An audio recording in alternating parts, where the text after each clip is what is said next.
Bismillahirrahmanirrahim. Elhamdülillah ve salatu ve selam ala Resulillah. Kandaysыздар, musulman bir tuğanlar, iman amallarınızlar жақсы. Үйдегілер тынышпы. Білесіз bir tuğan, Allah ең жақсы көрген пендесі қайсыл? Мен сізге bir misal менен айтып берейін сіздерге.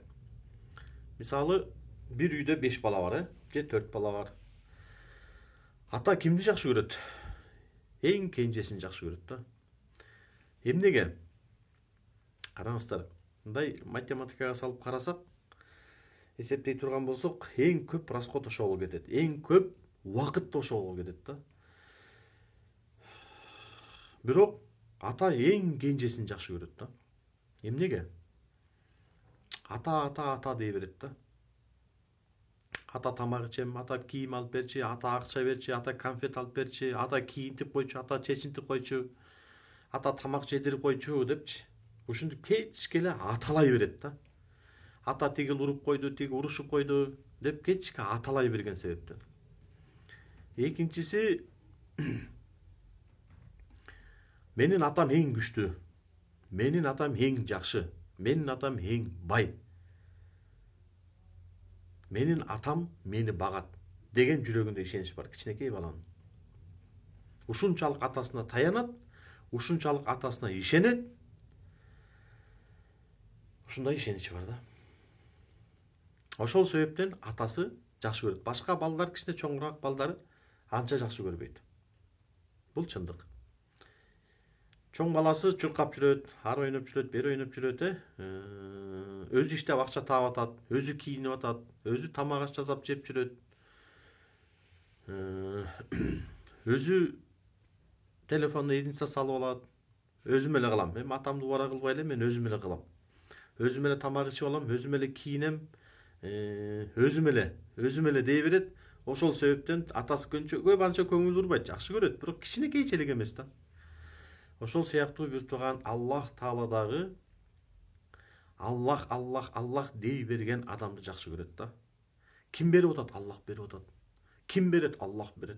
Ким жаратты? Аллах жаратты. Аллах, мага машинамды майын которгонго акча керек. Аллах, мен квартирамды төлөгөнгө акча керек. Аллах, мага светке төлөгөнгө акча керек. Менин курсагымды тойгузуп жатат ким? Аллах тойгузуп жатат. Аллах тамак ичип бүткөндөн кийин чаңкоону кандырган, курсакты тойгузган, мусулман кылып жараткан Аллахка шүгүрлөр болсун. Жакшы болсо дагы Аллахтан, жаман болсо дагы Аллахтан болду деш керек да. Аллах дей бериш керек да. Анан ушундай ишенич болуш керек. Аллах гана рызкы берет. Аллах күчтүү, Аллах бай, Аллах бар, Аллах мээримдүү, Аллах эң жакшы, Аллах эң таза. Бардыгын кылган Аллах деген ишенич болуш керек жүрөктө. Анан дайыма тил менен Аллах дей бериш керек. Жаман нерсе болсо дагы Аллахка барып айтыңыз, кайгы капа.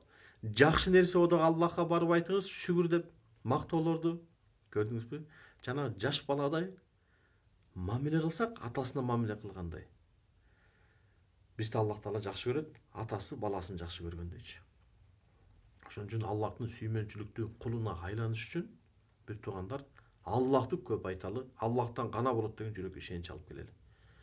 Мына ушул сөз менен, мына ушул иман менен Аллахка жакындайбыз. Аллахты көп айткан киши, Аллахка көп ишенген киши Аллахтын өкүмдөрүн кынтыксыз аткарат бир туугандар. Аллах ошол пендесин жакшы көрөт да бир туугандар. Ошон үчүн Аллах Таала мүмкүнчүлүк берсин өзүнүн сөзгөчө сүйүктүү кулдарынан кылышка. Ассаламу алейкум ва рахматуллахи ва баракатух.